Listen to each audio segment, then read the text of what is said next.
Parliament accordingly stands dissolved at 12 midnight in accordance with Article 1131 of the Constitution.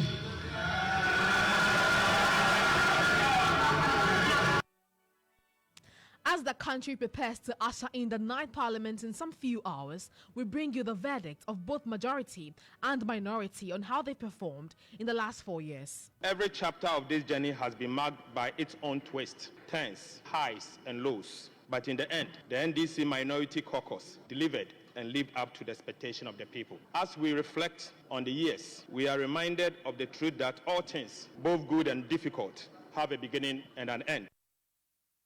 Tonight on Starr Today, we place the spotlight on the legislature, plus bring you the highs, lows, good, bad and ugly of the 8th Parliament, plus tell you what lessons can be learned to ensure a smooth 9th Parliament. Also in this broadcast, NDC's stay of execution adjourned to January 13 as party goes to Supreme Court. And later, President Akufo-Addo denies granting presidential pardon to 11 Ghanaians convicted and jailed for various criminal offences. There are details in this 1 hour, 30 minutes broadcast. Do stay.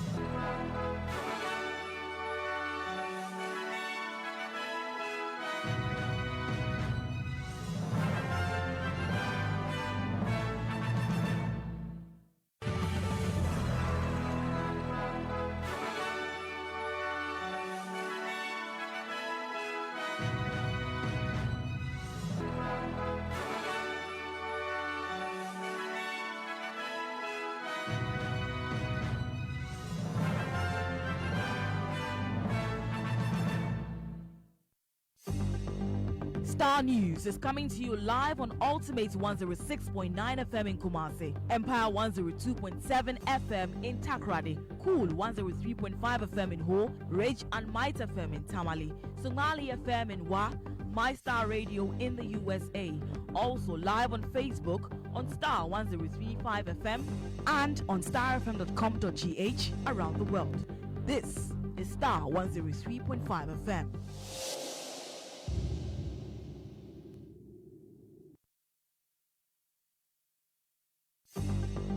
Starr News is coming to you live on Ultimate 106.9 FM in Kumasi, Empire 102.7 FM in Takoradi, Cool 103.5 FM in Ho, Rage and Might FM in Tamale, Somali FM in Wa, My Star Radio in the USA.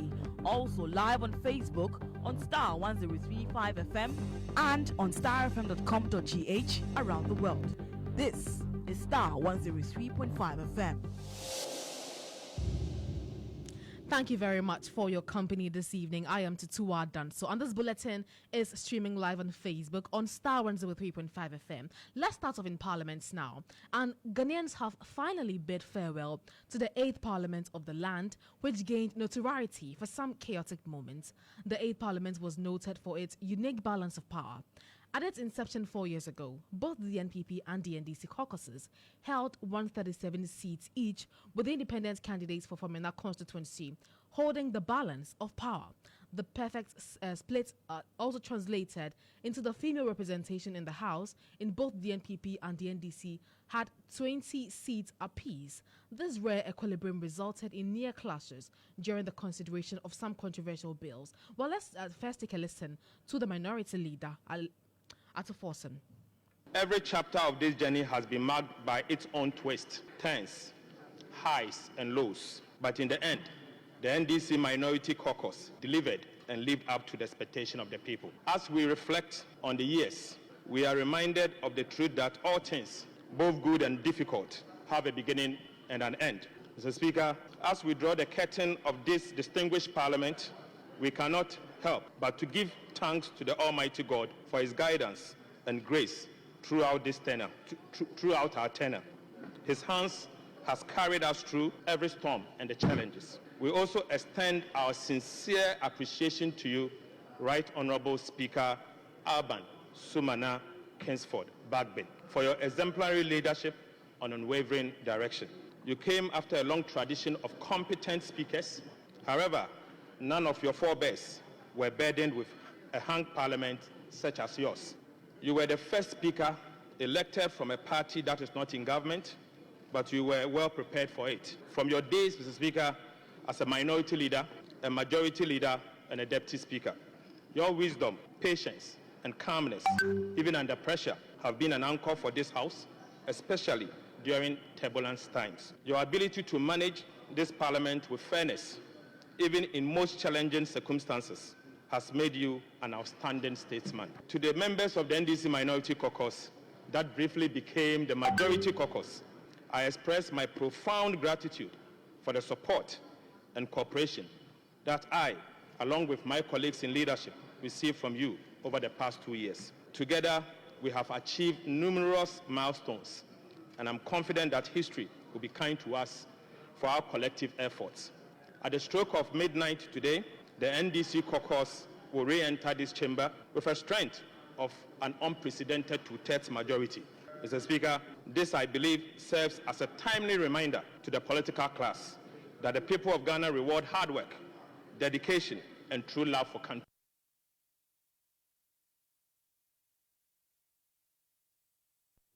You just heard from the minority leader, Ato Forson, who was praising the caucus of the achievements of the NDC caucus in Parliament.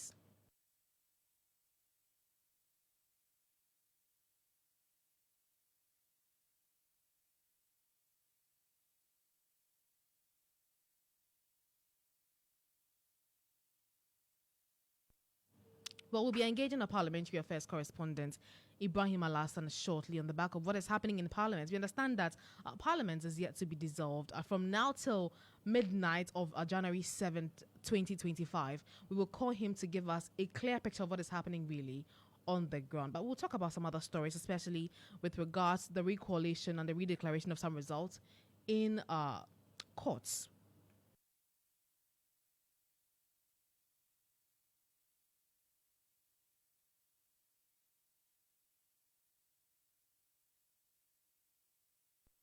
Let's go to courts now, where the lawyers of the National Democratic Congress, who are involved in the disputed parliamentary constituency, have filed processes at the Supreme Court to quash orders of the High Court, while the application, which is seeking a judicial review in the nature of the certiorari to nullify orders of Justice Forson Bar Ajipon's decision to overrule the objection against the jurisdiction of the court to hear the mandamus and the subsequent orders to EC to collate and declare winners. The application of the Supreme Court was filed on Monday, moments after the High Court in Accra was forced to adjourn hearing of the applicant for stay of execution to January 13. EIB Network's legal affairs correspondent Mutala Inusa has the details. Hearing of the National Democratic Congress's parliamentary candidate stay of execution motions have been forced into adjournment after it appeared to the court that the bailiffs were unable to discharge their duties. The parties involved have not been served with the processes, and in fact, this led to some delay in the calling of the case. And after subsequent calling of the case, it came to the fore that there's no proof of service and there's also no proof of non-service. So it means that the bailiffs have not performed their duties, and the managers of the bailiffs were invited by the court, and Madam Victoria Mensah indicated to the court that yes, after inquiring from these bailiffs, it came to the attention of her that they haven't been able to perform their duties, for which reason she will be issuing some query letters to them for them to respond why they were unable to perform their processes. This led to the court adjourning the case after the parties, especially the NDC side and the Electoral Commission side, agreed to come back on the 13th of January. But the Director of Legal Affairs of the NDC, Ediji Tamaklo, has this message moments after the case was adjourned. It has to do with the fact that the applicants were not, that the mandamus applicants were not served with a stay. My law says once it's fundamental and there's no proof of service or proof of non-service. However, the Electoral Commission were in court, except to say that it was their watchman that was served on the day the mandamus application was granted. We thought it was more between us and them, so we could proceed. but like the concerns raised by my lord is equally fundamental. So in the circumstance, we are supposed to come back on the 13th of January. But as you are aware, the Electoral Commission is currently even doing Ablekuma North or so, knowing very well that these processes, and in fact, they have filed an affidavit in opposition. Why in God's name would you go ahead and be doing these others, the ones you have done already, and Ablekuma North, when you know we are in court over this matter? In relation to whether the long adjournment will have a toll on the members of parliament elect, he said, look, they shouldn't kill themselves over the fact that swearing in is going to be done today. We can always, I mean, the issue of swearing in is not a matter of life and death. So that can always be taken. We understand that you have some processes also filed at the Supreme Court. What exactly are these processes?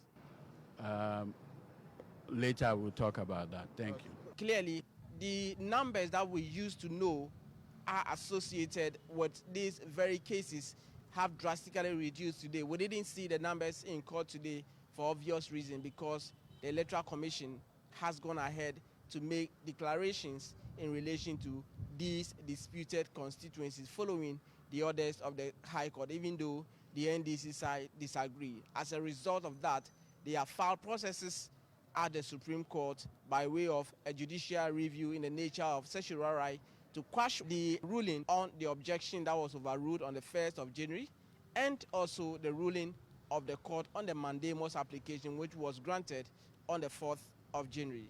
Until such time that the Supreme Court calls for the case and dealt with it, the orders of the High Court will still remain.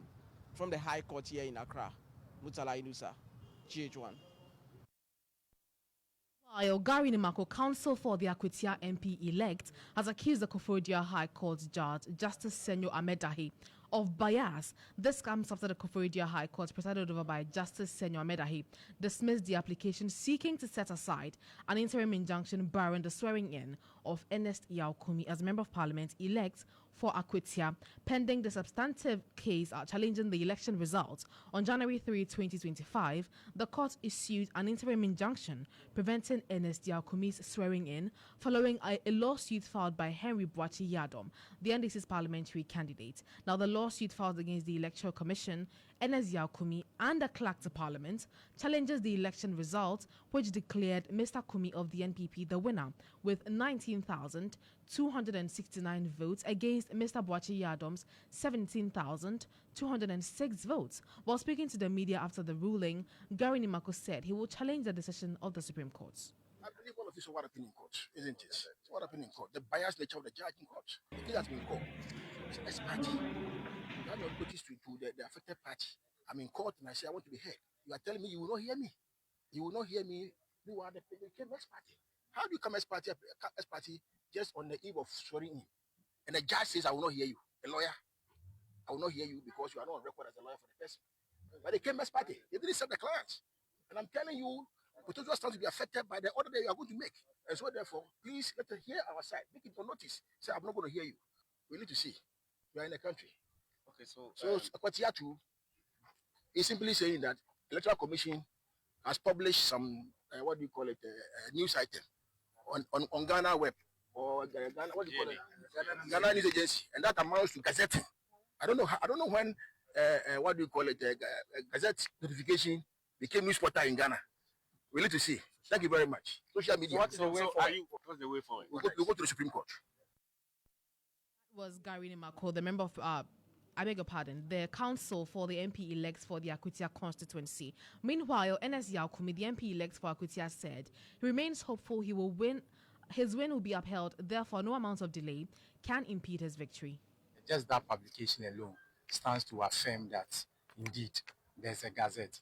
Meanwhile, we all know that indeed if he had to work with the legal proof, he has to ordinarily at least ask for the gazette number or even show by proof that indeed the results are gazette. Far from that, I think that we've done what we could, and like my lawyer has indicated, definitely we'll seek other redress in court. And I know at the end of the day, the courts will vindicate us. The numbers are on our side, nothing is changing.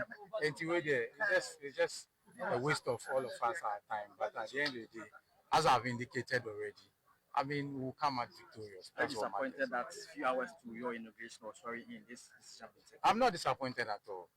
It's just a matter of time. What are you telling us? I'm saying is that I have won, as the electorate have indicated on the election day already. All that matters is that I know where I'm going to. And in the end, once the electorate have spoken, I'm there already. That was Ernest Yaokumi. Now, away from that, President Nana Akufo-Addo has denied granting presidential pardon to 11 Ghanaians convicted and jailed for various offences. This follows a widely circulated internal memo suggesting that the president has granted pardon to some inmates, including William Ataforson, the former chief executive officer of the defunct Capital Bank. Essien, who was convicted of stealing over 90 million Ghana cedis of the Bank of Ghana's liquidity support intended for the now defunct Capital Bank. He was among the list of individuals in the purported memo to be granted pardon, but a statement signed by Director of Communications at the Presidency, Eugene Ahin, said no pardon has been granted by President Akufo-Addo.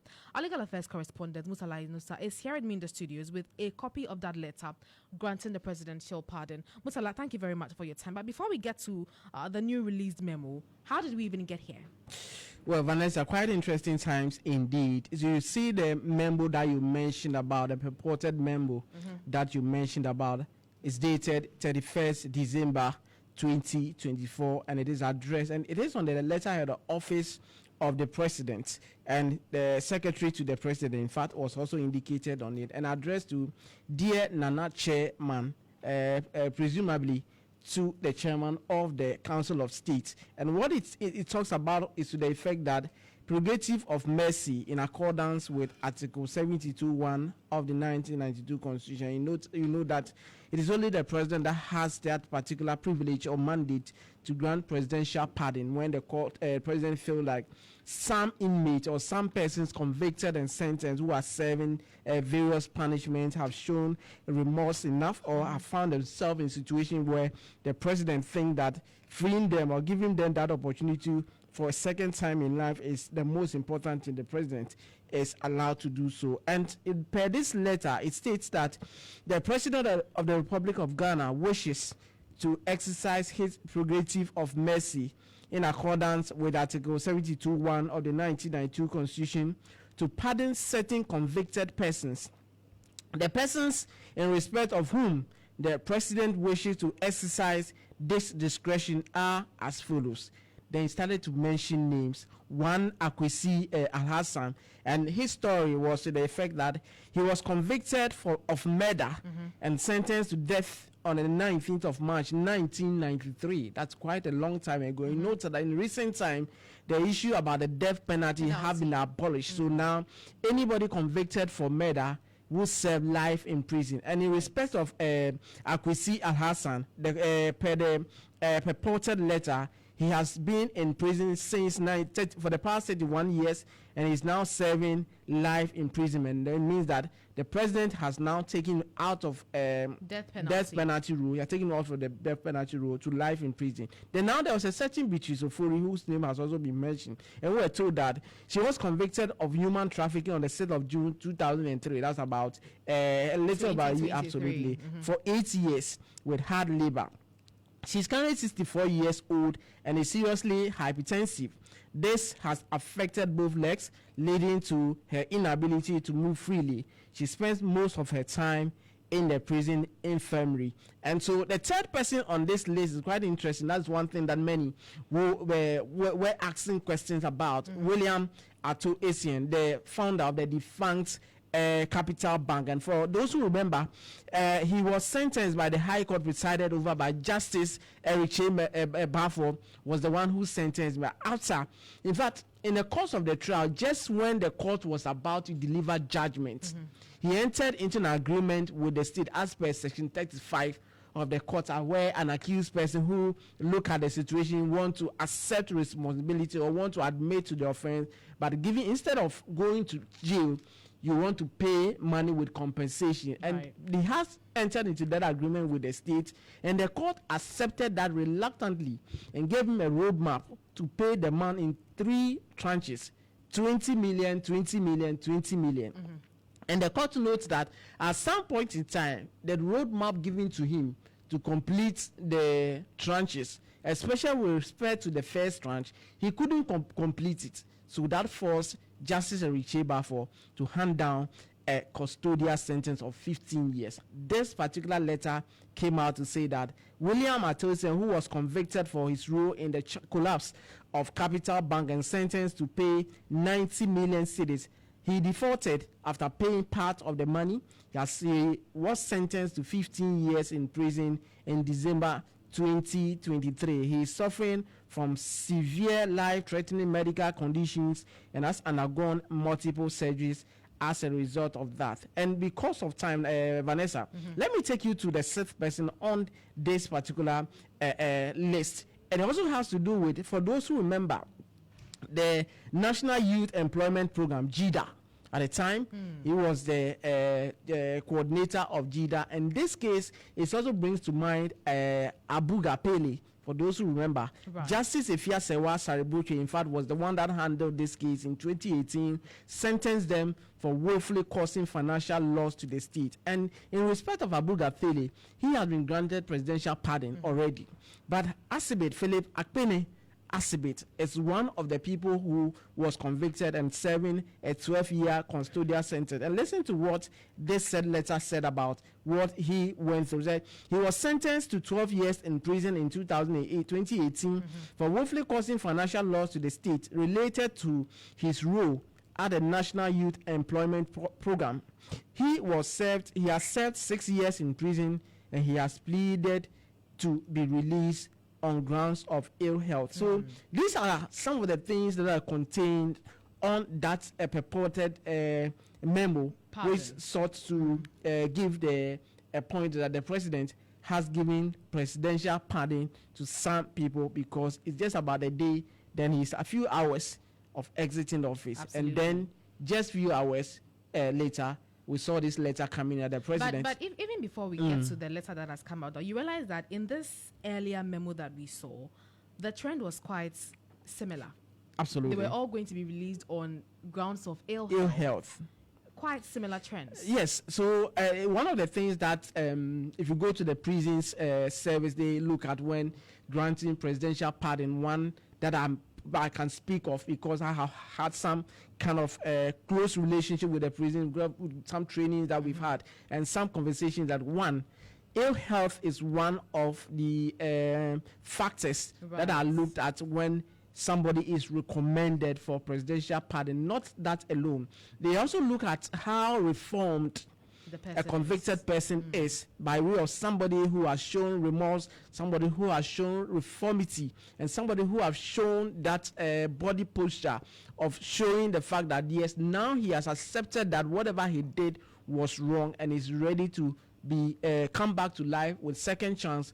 That person is able to find his way back and all that. And you go to the prisons also, and you meet persons with great repute. And you go in there and you realize that they now tend to become role models, people who have now become leaders. Let me use Ali Gabas, for instance. He was at some point in time jailed for 25 years because he is said to have sodomized a 17-year-old student who wanted to be his mentor. If you go to the prisons at the time that he was there, you see that he's somebody who has now become a role model. He teaches in the prison, take the inmate through a lot of leadership courses and all that. So such a person, once the prison authorities are convinced that he's reformed, his understanding of his own role leading to him coming there has changed, and the fact that he's willing, he's ready to come and integrate himself into the society, they make recommendation for the president to grant such presidential pardon. Of course, the issue of ill health is not something that is not overlooked, but it is very interesting to know that most of these people on this very list is talking about virtually the same scenario: ill health. I see, but I mean, if these 9 persons had, heard information about the fact that they were going to be granted pardon by the president, I'm sure by now their bubbles would have been burst because there's a new release. What are the details contained If you read the latest statement from the presidency that has just come to us, that we are just going through for you, it also did not categorically deny the fact that the existence of this particular move. And let me read through to you what it says. As for the communication directorate of the Jubilee House, a letter coming in said immediate release, and said it headed no presidential pardons granted. And it says that the attention of the office of the president has been drawn to a report circulating in sections of the media suggesting that the president of the republic, Nana Addo Dankwa Akufo-Addo, has granted a presidential pardon to certain individuals. And listen to this very line. That's very, very interesting. So, we wish to categorically state that these assertions are inaccurate. Are you listening to the letter? It said these assertions are inaccurate. It is not stating that these assertions are false. It said they are inaccurate, and no pardon has been granted by President Akufo-Addo. The public is kindly urged to disregard any contrary information and rely on official communication from the office of the president. What this statement is not denying, or is not, as it were, is to the effect that it is not denying that some people have been lined up for presidential pardon, but what it's saying is that whatever information in this are inaccurate. Then it means there's some information that should be accurate in relation to that. So the presidency, even though denying this memo that we have seen, it has not also categorically denying the fact that there could be some persons who will be given presidential pardon. But I mean, what difference does it make, really? Because if it says that the information is inaccurate and then no pardon is going to be granted, it falsifies the earlier memo. So if you look at the reported memo that I just read earlier, in fact, when it came, there were a lot of public reactions about this list.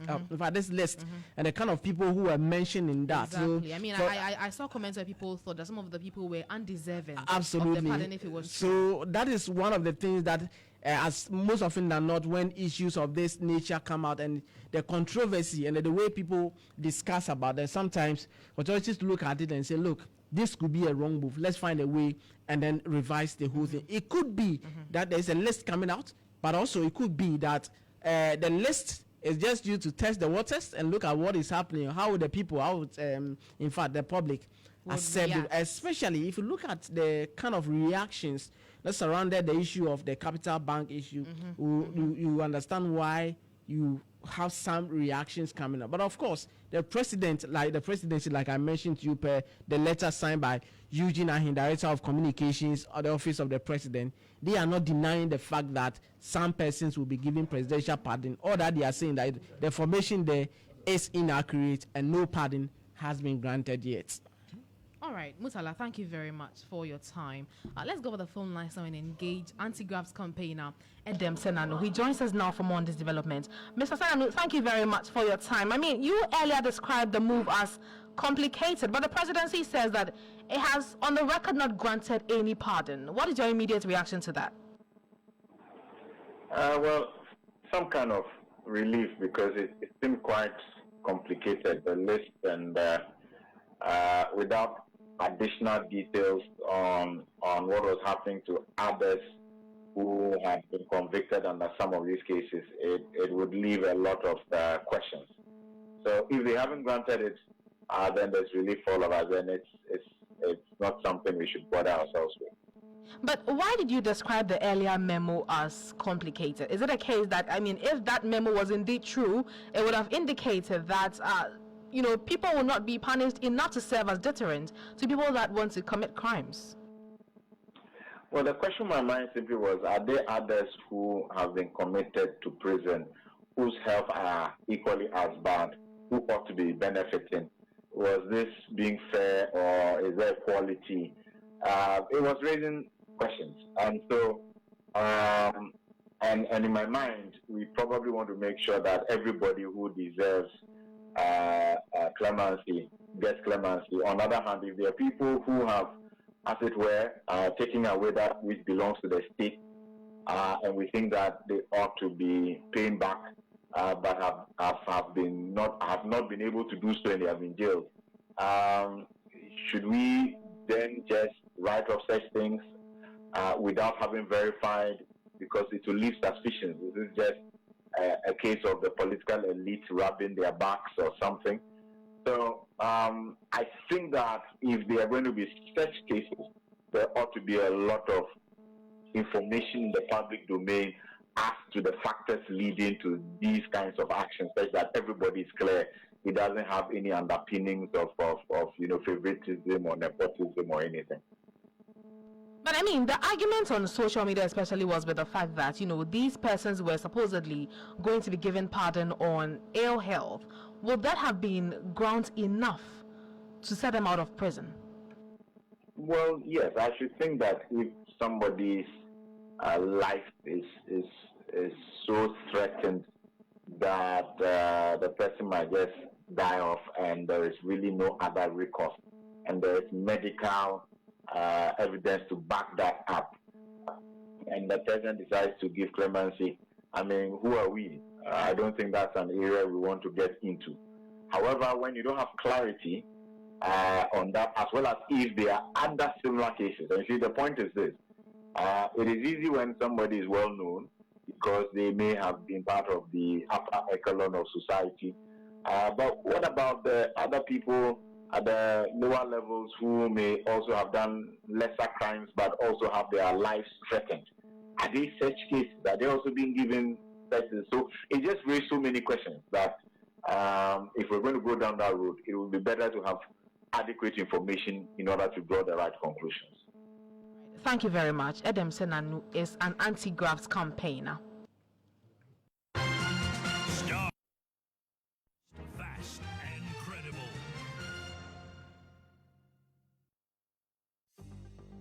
Starr News is coming to you live on Ultimate 106.9 FM in Kumasi, Empire 102.7 FM in Takrady, Cool 103.5 FM in Ho, Rage and Might FM in Tamale, Somali FM in Wa, My Star Radio in the USA. Also live on Facebook on Starr 103.5 FM and on starfm.com.gh around the world. This is Starr 103.5 FM. Thank you for still staying with us here on Starr today. Let's cross over to Parliament now, where Parliament will be dissolved on at exactly 12 a.m. and engage my colleague in Parliamentary Affairs correspondent Ibrahim Al-Hassan. He's stationed in Parliament currently. Ivy, thank you very much for joining us. What more can you tell us? What is happening in Parliament now? Well, so Tutuwaa, a number of things have happened here in Parliament. One has got to do with the emolument of the Article 71 office holders. And usually the committee's report for the executive comes to Parliament for approval. For the past 4 days, that's what Parliament has been attending to. In fact, on Friday, Parliament attended to the committee's report. The report was then sent to the appropriate committee to deal with it. Today, finally, the ex gratia, as it's popularly called, for Article 71 office holders, members of the executive, was approved. And afterwards, then there was a need for Parliament to be dissolved. And I'm talking about the 8th Parliament. Vanessa, those who have followed rudiments of parliamentary business will realize that this is the first time the legislature is going through this exercise. The explanation is that this is the new standing orders. Usually, per the Constitution, Parliament expires at midnight on the 6th of January. And so as we speak, it's not midnight yet. So if you pick our Constitution, the 8th Parliament is still in session. However, to reduce the burden on members of Parliament and then the Speaker, the new standing order catered for that Parliament should be dissolved physically, symbolically, ahead of the midnight.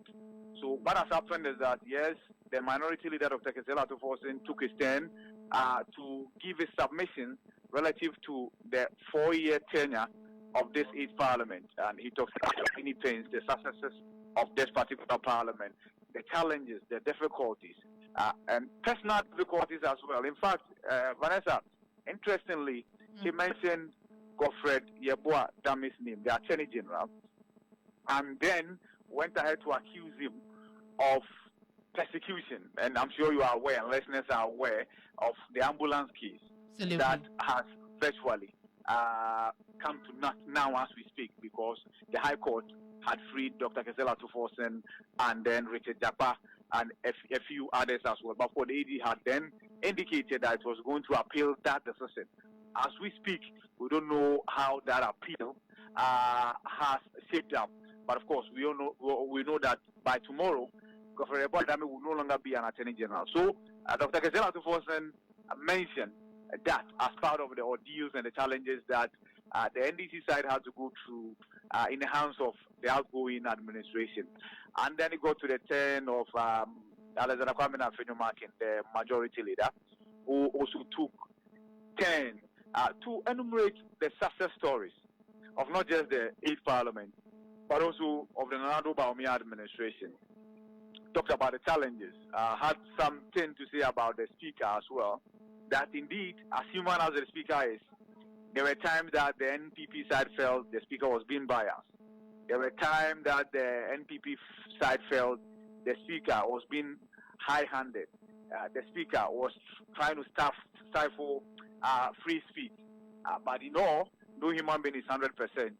The Speaker did what he could within the prevailing circumstances.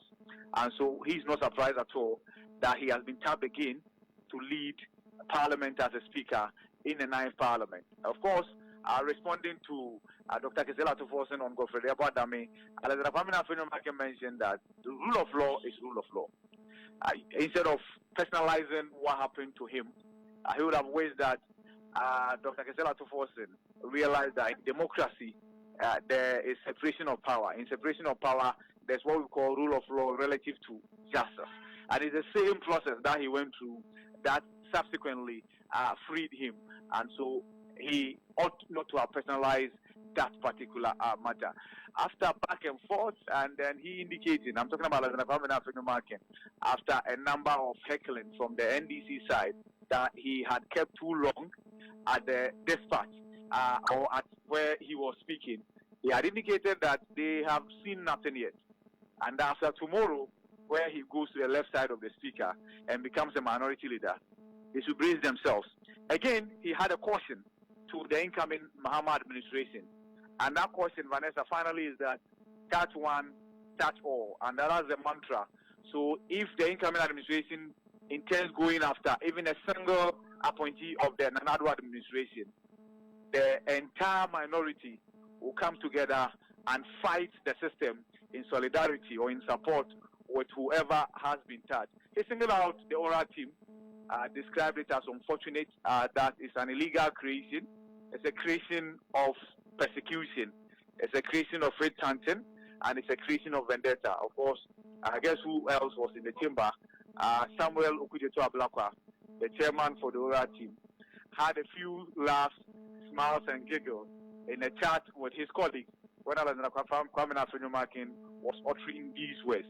Nonetheless, Vanessa, as I mentioned, the 8th Parliament has symbolically come to an end, but it takes effect at the stroke of midnight when, per the constitutional dictate, the Parliament is expected to expire to usher in a new one, and that we are looking forward to. What has happened now is that the old MPs who are fortunate to be given the opportunity to return to the tomorrow Parliament, that's the 9th Parliament, are going to their offices. Those who live close by are going to take their showers. If they have any white clothes, they wear them, and then join the 120 new MPs who have been elected, a house of 276. So far, we have 120 new entrants who have never been to Parliament. Some have been here, lost, and are now returning. Somebody like Felicia G of Kintampo as well. So they will come, and then they will have a singular responsibility. Elect a speaker. The speaker will be sworn in by the Chief Justice, after which the speaker will swear the MPs in, and the 9th Parliament will become properly constituted. Tomorrow in the morning, of course, which will be the same day that they will be sworn in, they will head to the Independence Square or the Black Star Square and then Parliament will converge there, and President John Dramani Mahama and Professor Nana Jinokukwajiman will be sworn in before that Parliament at Independence Square for President Mahama once again to begin his second term. Absolutely, but have you engaged, some outgoing members of Parliament and those that will be staying? What are their expectations really? Well, a number of them. I've engaged a number of them. Some have expressed the excitement that they get to see the ninth Parliament. Others like ABF Husseini, others like Joseph Kujo of Efia, and many others who have not been fortunate and are not returning. Some of them have been telling me what they will be doing in their private life. Joseph Kujo, for instance, says he's been a lecturer for the past 25 years. He doesn't think going back to the classroom will be helpful. So he has closed the doors to lecturing. However, he's going to become a consultant. He's a financial sector player, and that's exactly what he's going to do. ABF is saying, if you remember, when the NDC held its primaries, the MPs who lost had a meeting with John Dramani Mahama, the then flag bearer, and there was one promise that became very apparent, that many of them will be made ambassadors, and that is what many of them are looking forward to. That now that NDC has come back to power, they will be dispatched to their various destinations where they will be serving the country as ambassadors and high commissioners. Tutuwaa. But have you seen any of the incoming members in Parliament just yet? Not yet, but I can tell you that I don't have to look into any further to know that some of them are already here. Right. In fact, those who have exited the 8th Parliament, they will have to go and start parking. And then I'm not talking about heavy parking. I'm talking about probably their hand luggage that they left there, a laptop that probably they left there, or a suit or something, because they've done the heavy liftings already. They've cleared their tables. And that's because, as we speak, after registration, the offices are allocated to the new entrants, the new members of Parliament who are coming. So many of them know the offices they'll be occupying, and some of them have gone there already as we speak. So they'll be moving from those offices to the chamber for the inauguration of the 9th Parliament. Tutuwaa. IB, thank you very much. Ibrahim Al-Hassan is our parliamentary affairs correspondent. But let's now bring you a recap of all the interesting sounds that happened in the 8th Parliament. Take a listen to this.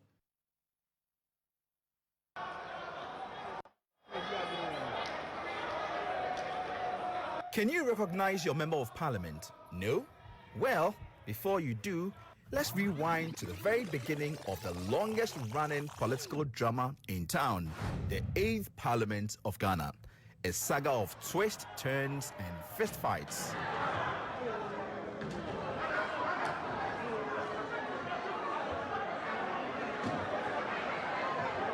It all kicked off with a bang, ballot paper snatching, chewing, and yes, sprinting. Who needs action movies when we have got parliament? The 2020 election produced a hung parliament, meaning no majority easy way out. So when the controversial e-levy came up, let's just say tensions hit boiling point, literally.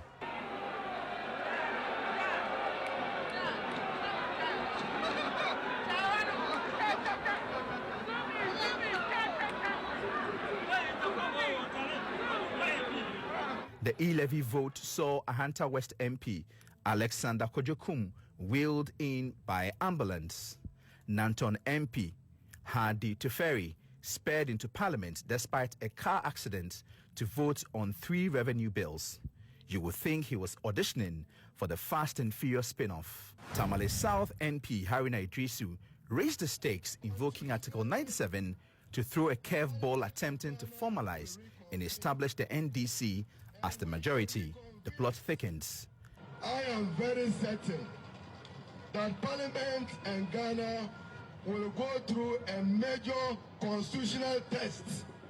And that constitutional test is that the NDC minority must become the majority from Wednesday next week.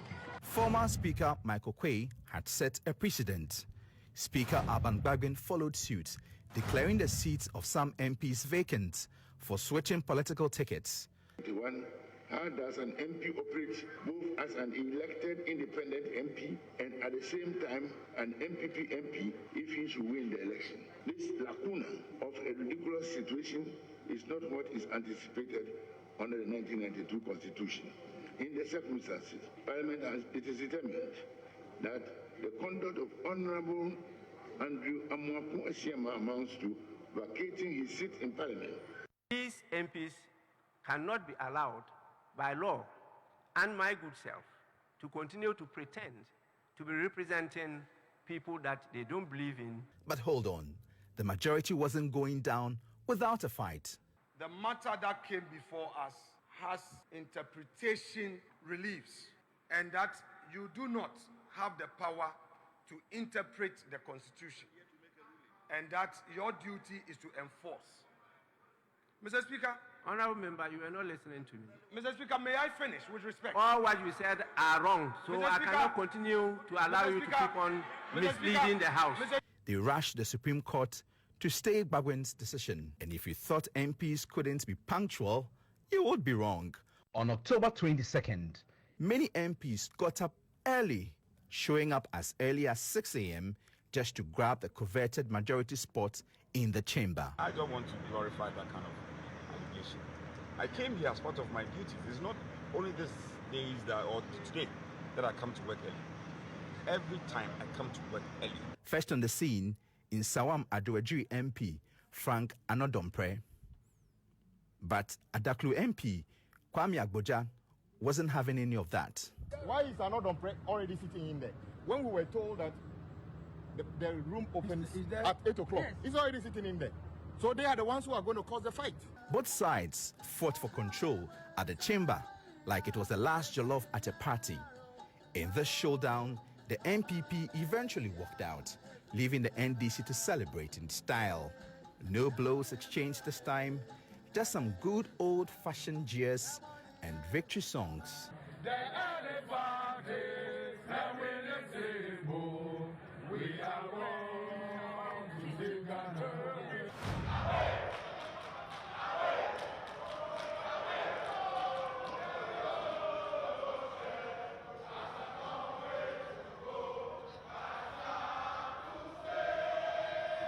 So, can you identify your MP now?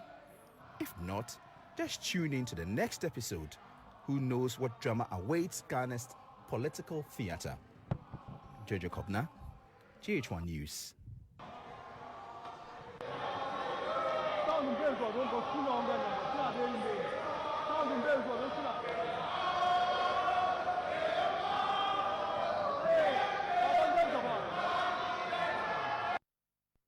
This report was filed by Jojo Kobina. But let's now take a listen to the majority leader, Alexander Apenyo-Markin, and his closing remarks. I recall at one point you had to settle the matter where I would constantly parading and flagging my standing orders, and he felt it. At the end of the day, that was the beauty of democracy. And I told my brother, no more Ato. Mr. Speaker, Ato will talk to you nicely. Have a good conversation. By 5 o'clock, he will call you and tell you, Kwamena, no deal. The political committee says we can't support you. Mr. Speaker, many did not understand why I was combative on a number of occasions. There were those who didn't know how the heat was on me and were saying that you are majority leader, reach out. Mr. Speaker, the minority were such a tough, stubborn, difficult side. Mr. Speaker, you could never have an agreement with them because they were smelling power. And I understand, rightly so. The number of government business I would have loved to complete for political expediency and perhaps for purposes of principle, I did not get the support from my respected colleague. Many were the disappointment, Mr. Speaker. I'm sad that as a House, we could not deal with the following. One, the 1D1F. Mr. Speaker, I'm still of the conviction that this was a government policy to help the private sector. Mr. Speaker, being from the private sector fraternity, there was no way I viewed the initiative as a giveaway, as a freebie, especially so when the majority side had compromised and agreed to take away the raw materials component of the support to the private sector. But again, our colleagues could not support, not even to allow us to take some of the companies out and proceed to approve them.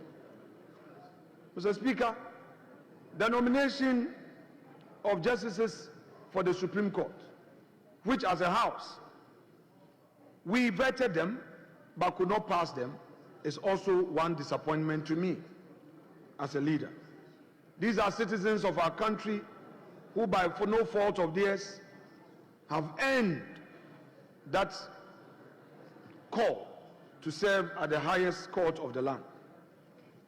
Mr. Speaker, I will not belabor their CV, but we know that these were citizens of substance who could have contributed their quota in enriching the jurisprudence of our country at the highest level. But again, we could not reach an agreement, and to date. That was the Majority Leader, Alexander Apenyomak, and we can now take a listen to the Speaker's concluding remarks.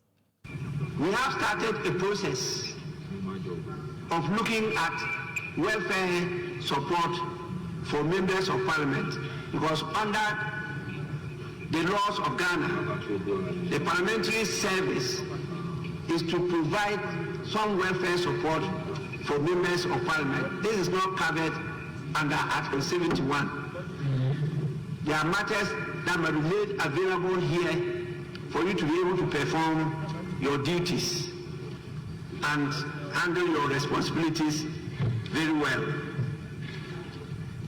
We have also now finalized the structure, and we are servicing a parliamentary training institute for the Parliament of Ghana. We have completed the construction of the offices for the Parliamentary Training Institute and also a development office, which will provide additional office accommodation to enable us absorb technical personnel to capacitate Parliament to be able to render some new services that are imposed on us. An example is the fact that now we have to provide fiscal responsibility analysis for every bill that is presented to the House. And we need technical support to be able to do this.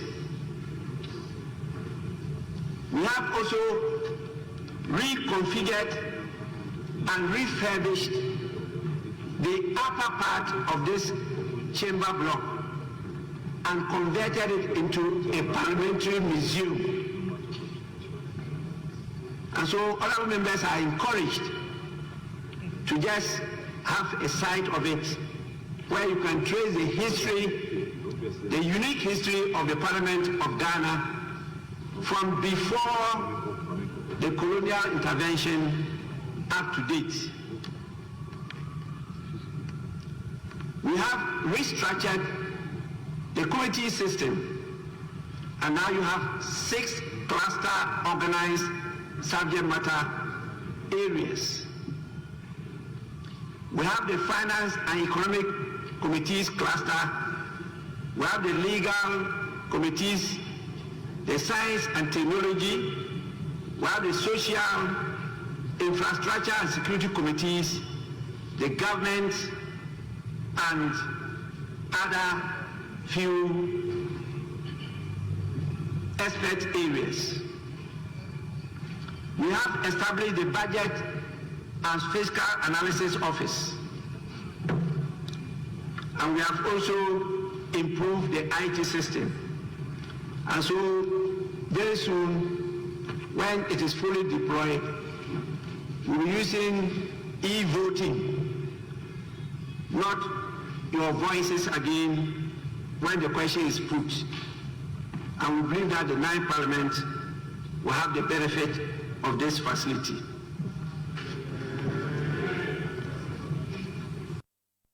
That was the Speaker of Parliament, Alban Sumana Kingsford Bagwin. But let's go over the phone lines now and have a conversation with a political analyst, Ni Amate Amate.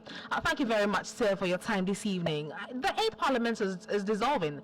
What would be your assessments of the 8th Parliament, really? Well, so the 8th Parliament was remarkable in its unique sense, in the sense that we all know they were split. 137 apiece with an independent candidate. You also remember that it has the largest female representation with 40 women of the 275.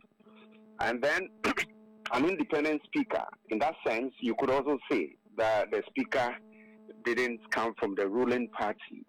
All of these, you could tell, exhibited growth in the legislature and our democracy.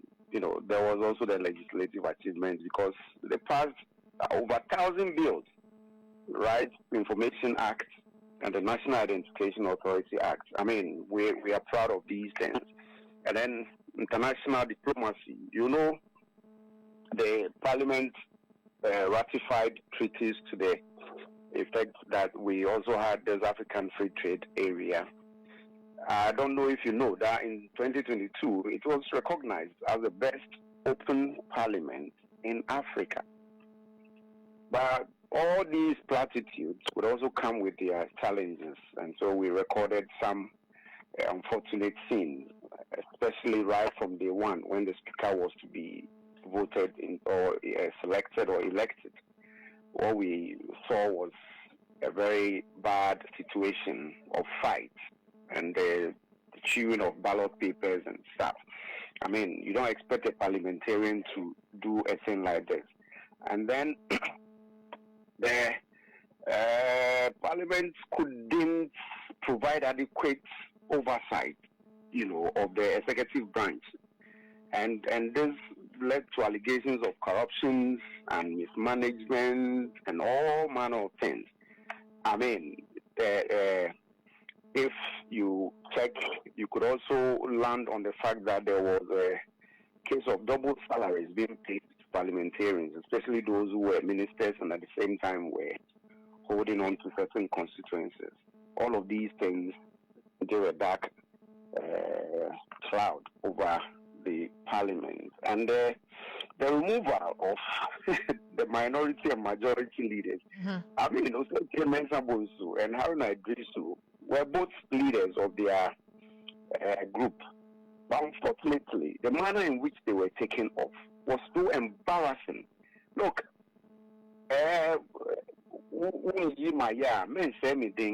okay, that is one of the best Akan proverbs that I know. And to think that they had worked out so hard to acquire, they are human, so they might have their weaknesses. But if you throw them out in the manner they did, how do you expect them to come back to face the crowd? They're still doing their best, and I wish them well. But I swear that they were not taken off properly, and that's not a good thing at all. And then the crisis we felt at the end of the day when the speaker would not respect the verdict of the Supreme Court. And I kept asking myself, how are the kids or people who are following politics, younger ones, how are they going to grow into this? Are you telling them the verdict of the Supreme Court could be disrespected? And some of these things, Parliament's inability to stop the borrowing habits of the government is also another dark thing, a blot in the image of Parliament. And I started to think that we got where we got to. For a nation that had done a redenomination exercise, knocked off 4 zeros, and to have the cedi come to terms with the dollar 1-to-1, or even at a point, the dollar was equivalent to 99 something pesos. Then suddenly, you might think we had never done redenomination exercise. You might think we had never been forgiven our debt during Kufuor's era for us to start on a fresh note. And look at what situation we find ourselves in. A very dirty quagmire of a situation which I believe we need to fight hard in order to get out from it. But I mean, you made a point earlier where you talked about the fact that the 8th Parliament couldn't perform its oversight responsibilities. But some have argued that because of the even numbers on both sides in the House, they couldn't allow the executive powers to penetrate easily. What's your take on that? Yeah, but what I'm saying in effect is that they were able to pass over 1,000 bills. Yeah, and how come they were unable to check? Look, especially with the funding or the support, financial support on cathedral, there were certain funds that were spent by the finance officer for this cathedral, and that never went through Parliament, and we never saw Parliament doing anything about it. It had. If you know the structure and you know what's to be done before monies are approved, and people can just spend monies without approval of Parliament, you ask yourself whether whom you voted for to represent your constituency and teaming up with other parliamentarians are unable. Why are they unable to do the job they're supposed to do? They couldn't check the executive.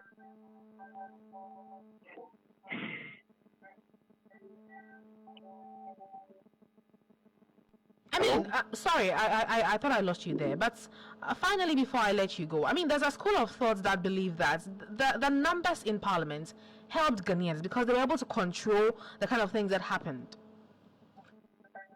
Control? Well, to some extent, because at a point we expected that because of the razor split, where each had 137 and then the one independent, we're going to have a very interesting Parliament which will control.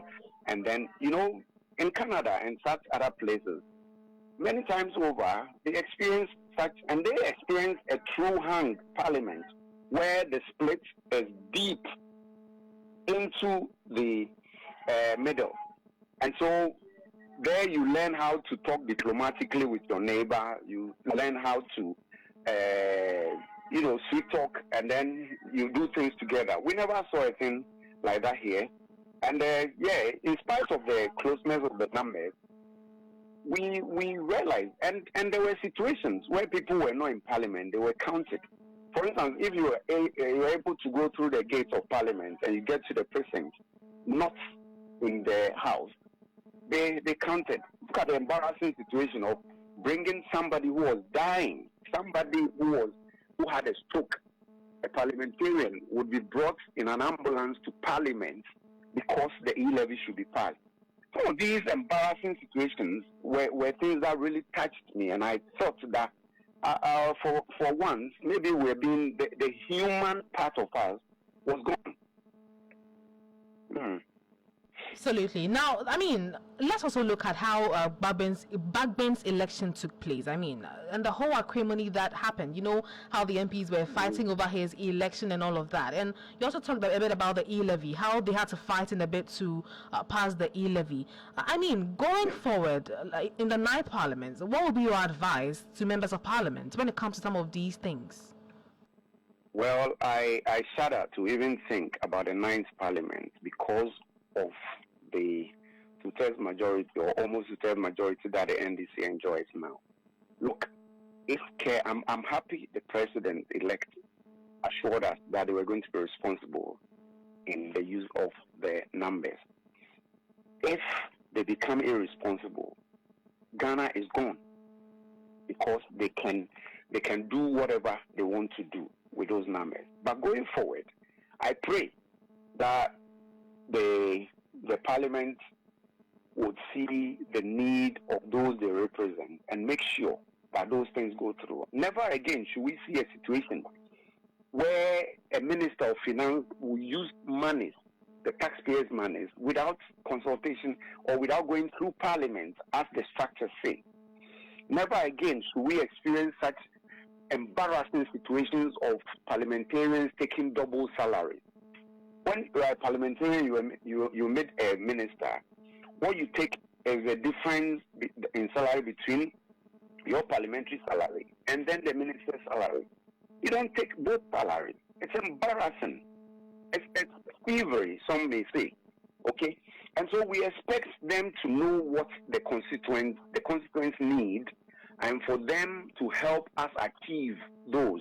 They shouldn't use the majority irresponsibly. Otherwise, it will harm us more than to help us. When you say responsibly, do you mean building consensus in the Nanai Parliament? Yes. What numbers they have now, I think they should build consensus and use it. Okay? Because if they want to use the numbers they have, and they can pass bills without the support of anybody, if the tutors work for them, then they might do things. Some of them very horrible, So we expect them to build consensus and to operate in that arena of diplomacy, talk, and yeah. Now let's talk about the night parliament still. In a few hours, we understand that Speaker Bagman will be maintained as the Speaker for the night parliament, based on the President-elect's mandates given to the NDC parliamentarians in Parliament. I mean, some are saying that these are overreaching executive powers in the House. What's your take on that? My take on that is that the letter Bagman wrote in profusely thanking the president in concert. Yeah, that is really bad. That is really, really bad. The president has, look, when we talk of separation of powers, it means you have your area of operation and I have mine.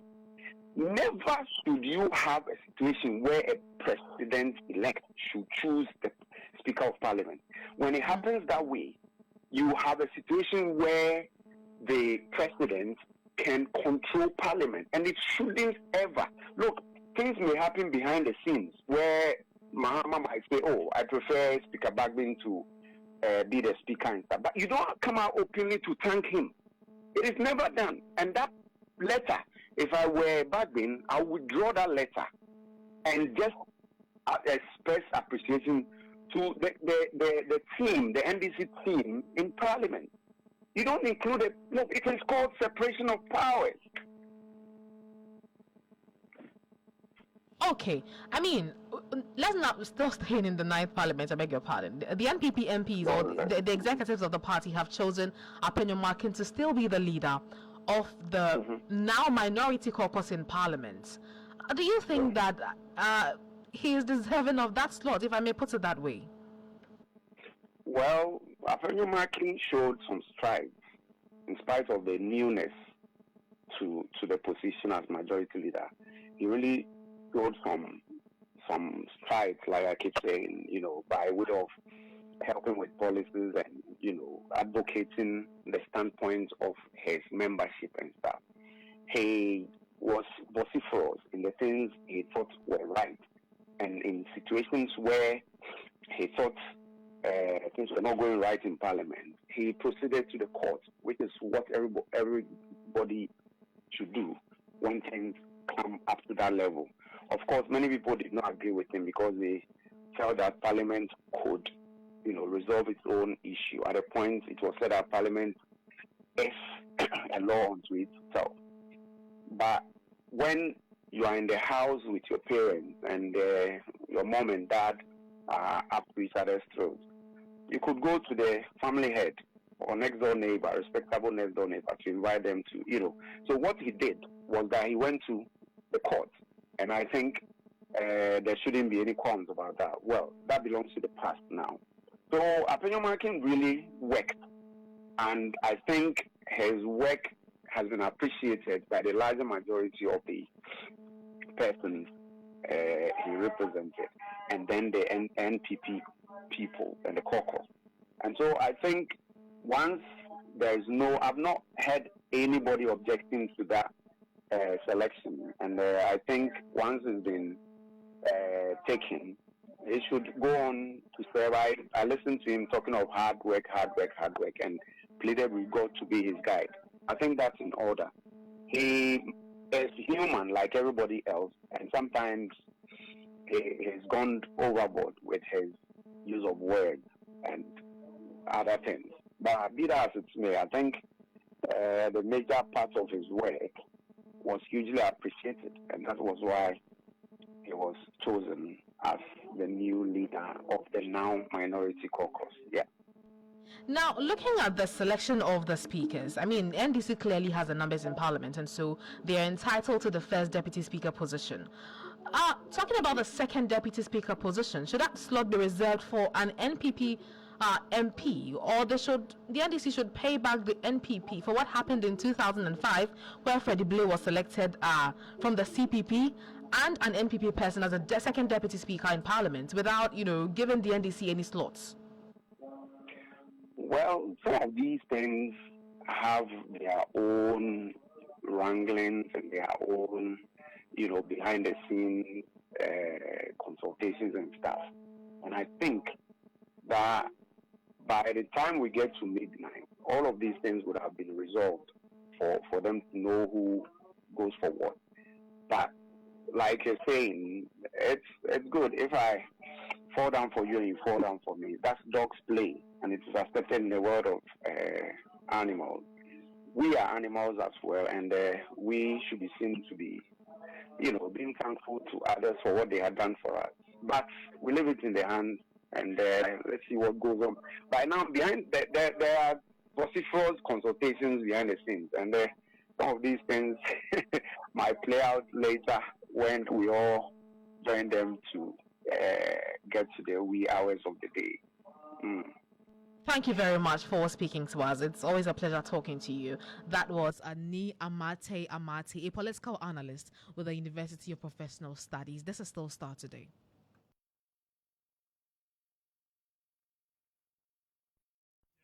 First, fast, and credible.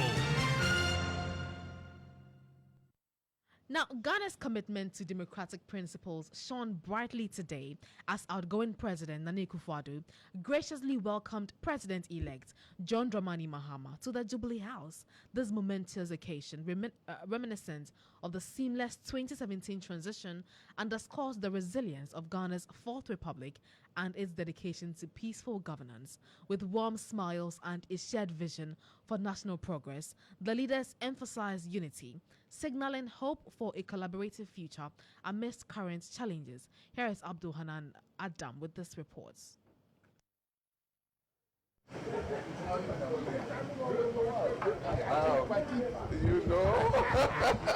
History repeats itself at the Jubilee House as outgoing President Nana Addo Dankwa Akufo-Addo once again welcomes President-elect John Dramani Mahama and Vice President-elect Professor Nana Jane Opoku-Agyeman to the presidency. So you're welcome. Thank you very much. Madam Vice President-elect, you're welcome, and the rest of it. Yeah, okay.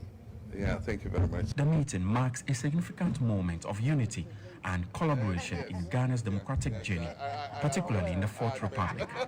The outgoing president, Nana Akufo-Addo, expressed confidence in a smooth handover, indicating that his administration is fully committed to a seamless transition. The whole process of the transition is working according to the letter and spirit of the law, and that we're now ready for your administration to take over the affairs of the country. So I'm very happy to see you, and that I think the work of the transition has now virtually been completed. They've had their final meeting. That's the information that I've had. I believe I'm right in saying that. Yeah. And then all the other outstanding matters of the transition, Article 71, office holders, all these are now going to be dealt with by the Parliament. I've written to them my comments on the proposals that the Emoluments Committee sent to me. So we're in shape. Yeah. The country is waiting for you as from tomorrow. Thank you. Yeah. So you're welcome. In response, President-elect John Dramani Mahama expressed gratitude for the gesture, highlighting the significance of such collaborative transitions in fostering national unity. It's a privilege to be here with you on the day before we have the inauguration. I want to thank you and your side of the transition team, Chief of Staff, for what has been a cordial and smooth transition. And we do think that we are quite ready with the information we have to start to work immediately after we finish the inauguration tomorrow. It is conventional to meet on the last day and as it were, take over, the premises. I want to thank you for what has been a smooth transition, and you can count on us, even in government, that will continue the spirit of cooperation. However, this is not the first time a transition has happened between the two. In January 2017, John Mahama, after serving a term, handed over power to President Akufo-Addo in upholding the democratic ideals Ghana is celebrated for. I have said before that Ghana's success is all our success, and we need to work to ensure that government is a continuum and that we continue to build on whatever an outgoing government leaves and another government comes and takes over and builds on it.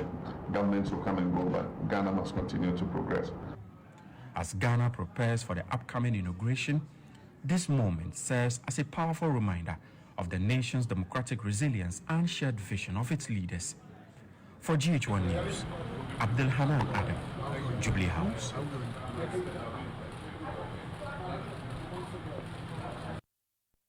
Let's still stay on the inauguration still. And the Ghana Police Service has released a statement detailing the security arrangements for tomorrow's event. And in the statement, it says that the Ghana Police Service wishes to inform the general public that adequate security measures have been put in place in Accra and across the country for the swearing in of the President and the Vice President, Professor Nana Jane Opoku-Agyeman, and of course, President-elect John Dramani Mahama.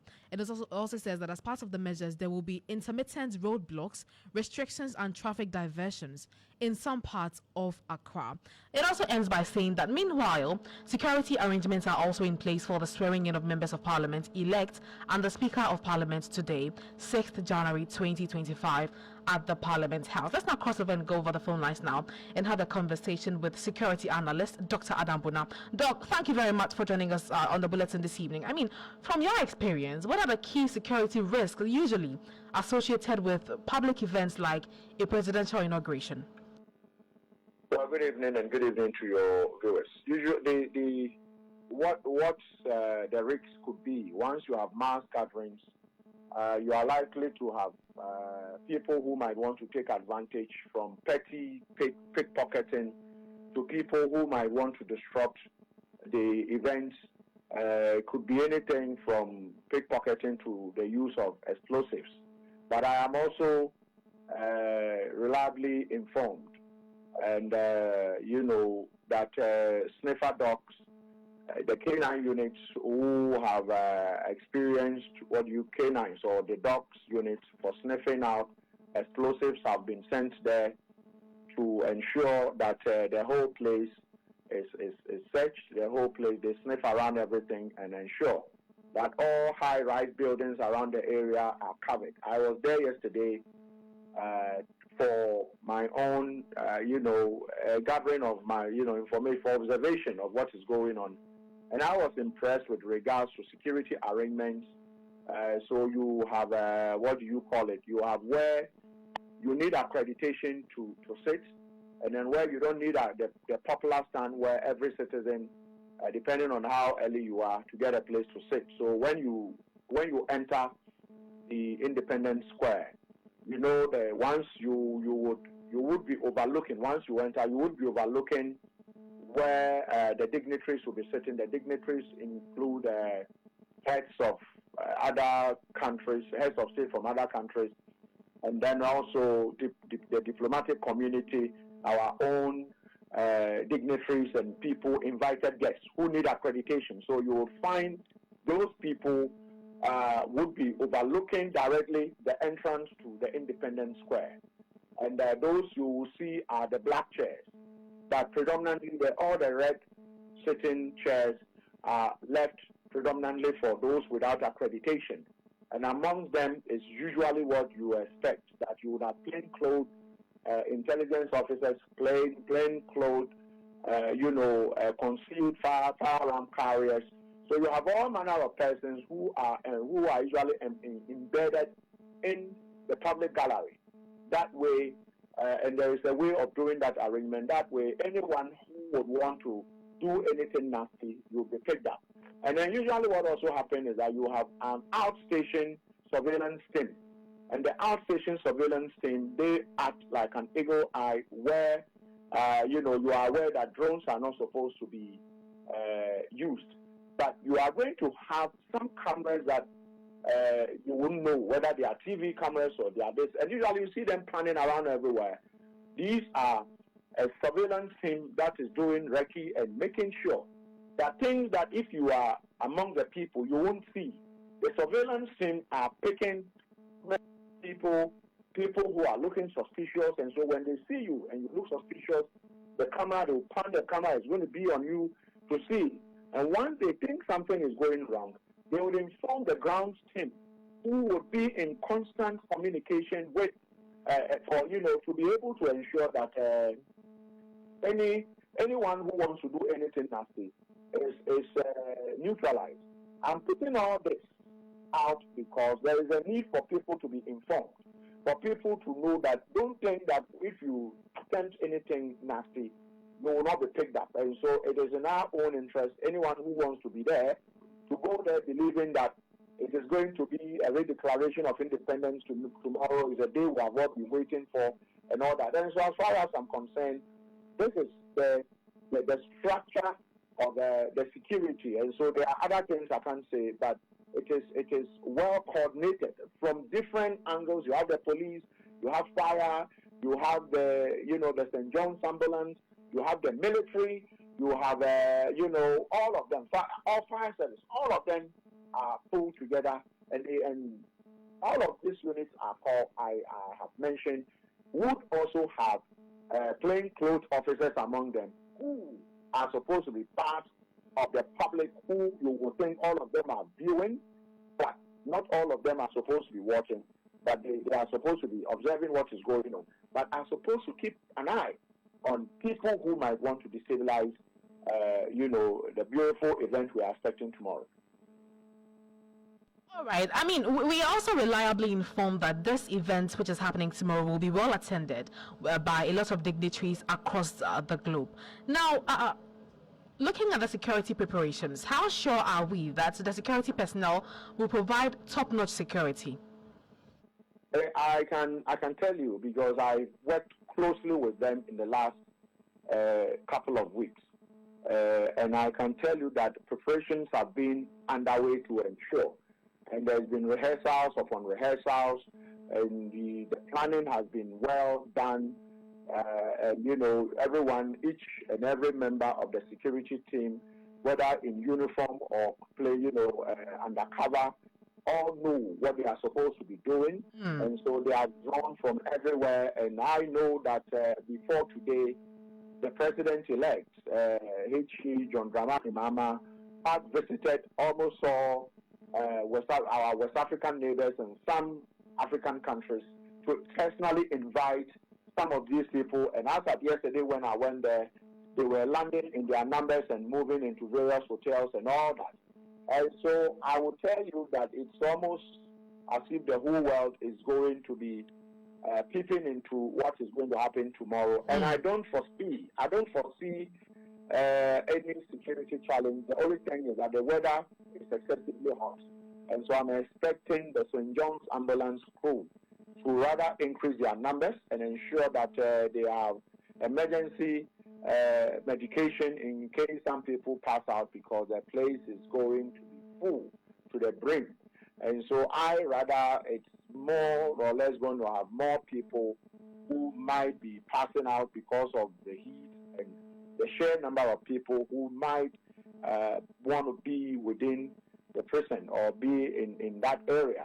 That is what I foresee. But like I can tell you that all high-rise buildings are covered, ground crew are covered, and so the place, I must tell you that it's well taken care of to ensure that no one can take advantage of the event we are expecting tomorrow, just like I elaborated with regards to some of the persons you would see there ordinarily and, won't believe that these are security officers, which they are, if you ask me. Absolutely. Thank you very much, Doc, for speaking to us. I've been engaging Dr. Adam Bona.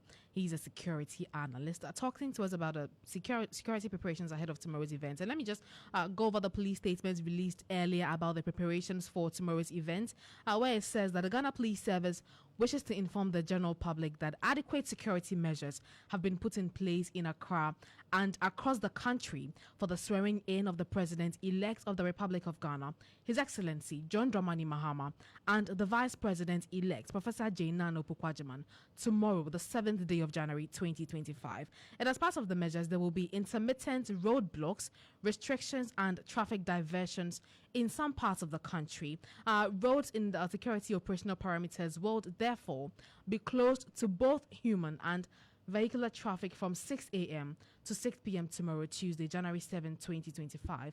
And the specific roads which will be closed to the public are the 28th February Road from Customs Headquarters towards Castle Road Junction, both sides of the road from the Osu Cemetery traffic lights, on the local street towards the AU Runabout, Starlet 91 Road from the Ministry's traffic light intersection towards the Accra Sports Stadium. Additionally, motorists are advised to take note of the following traffic diversions. That is A, traffic from the 28th February Road emanating from Laboni Anosu towards the Central Business District will be diverted onto the Salem Avenue traffic lights at the Castle traffic lights to link up with the Oxford Street. But let's go over the phone lines now and talk to the Deputy General Secretary of the NDC in charge of operations, Mustafa Gbandi, on the party's security preparedness for tomorrow. Thank you very much, Mustafa, for joining us this evening. I mean, what is the party? What is the party's preparation towards tomorrow's events? Okay, so good evening to our cherished listeners. I think basically, first and foremost, preparation alongside the state is under control. The office of the president-elect have worked closely with the outgoing government, and we suppose that all arrangements as of this evening are under control. A lot of the people who will be attending this event are NDC people and other well-meaning Ghanaians and international invitees. And so we think that we must create the atmosphere for unity, the atmosphere for the government to take over properly. And so we ourselves as executives are doing everything possible to ensure that we work with the security agencies to keep the town calm, to have an incident-free inauguration ceremony. Even as we continue to move with joy and in celebration, we are still guided by the fact that we have a government to take over, and so it's our responsibility to ensure there is law abidance, there's order in terms of the things that we do. So far, we have gotten our grassroots to understand all of these, and they are cooperating effectively with all institutions as far as the event is concerned. Right. Thank you very much for speaking to us. And we also wish you and the party well ahead of tomorrow's events. That was Mustafa Gbandi. He's the Deputy General Secretary of the NDC in charge of operations.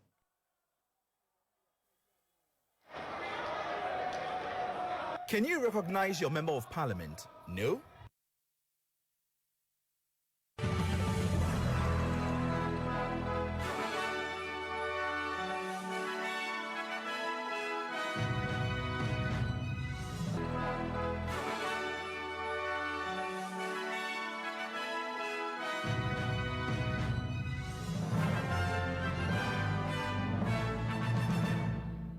And that is how we draw the curtain on today's edition of Starr Today. For more news updates, kindly log on to starfm.com.gh. I am Tutuwaa Danso. This bulletin was produced by Eko Anan, Prince Essien, and Benjamin Saki. And Emmanuel Donko made sure the stream was available on social media. Thank you very much. We are back tomorrow with more news update. But I remember that we are giving you a comprehensive coverage of tomorrow's inauguration of President and Vice President-elect John Mahama and Nana Opukwajiman tomorrow. Thank you very much.